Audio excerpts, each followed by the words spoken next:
Hello জান, শোনো, তোমার সাথে আমার ইম্পর্টেন্ট কিছু কথা আছে, মন দিয়ে আমার কথাগুলো শুনবা। তোমার পিকে ওই ছেলে কেন লাভ রিয়েক্ট দিবে?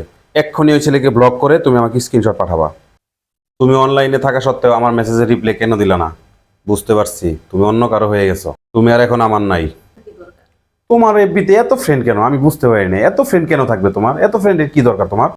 আর শোনো, এরপরে বাইরে বের হলে ওড়না ঠিক করে নিবা, এক পাশে ওড়না দিয়ে বাইরে বের হওয়া যাবে না। তুমি বললে তুমি ঘুমিয়ে যাবে, 1 মিনিট হয়ে গেছে তুমি এখনো ঘুমাও নাই, তুমি কেন এখনো অনলাইনে?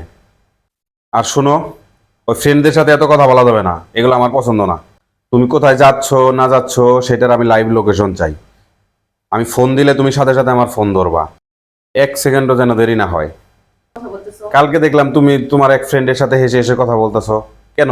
ওই ছেলের সাথে তুমি এত কেন হেসে হেসে কথা বলবা? এত হাসি কোথা থেকে আসে তোমার? আমার সাথে তো তুমি এত হাসো না। কালকে তুমি বাসায় যাওয়ার পর আমি যে তোমাকে ফোন দিলাম, তুমি আমার ফোন পিক করছিলা। এরপর থেকে বাসায় যাওয়ার সাথে সাথে তুমি আমাকে ফোন দিবা। আর যদি ফোন না দাও তাহলে ধরে নিব তুমি আমাকে আগের মতো আর ভ্যালু দাও না। তুমি বললা তোমার মাথা ব্যথা, তুমি ঘুমিয়ে যাবা, তারপরে তুমি এফবিতে কেন দিয়ে দিচ্ছ?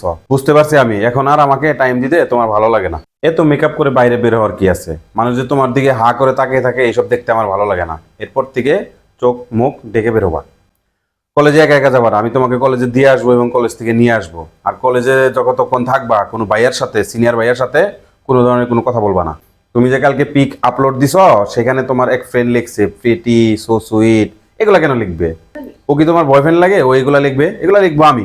2 দিন পর পর কেন তুমি তোমার প্রোফাইল পিক এত চেঞ্জ করো? এত মানুষকে তোমার চেহারা দেখানোর কোনো দরকার আছে? তোমার ফেসবুক, ইমেল, হোয়াটসঅ্যাপ সবকিছুর পাসওয়ার্ড তুমি আমাকে এখন থেকে দিয়ে রাখবা। কি দিতে পারবা না তুমি? ব্রেকআপ।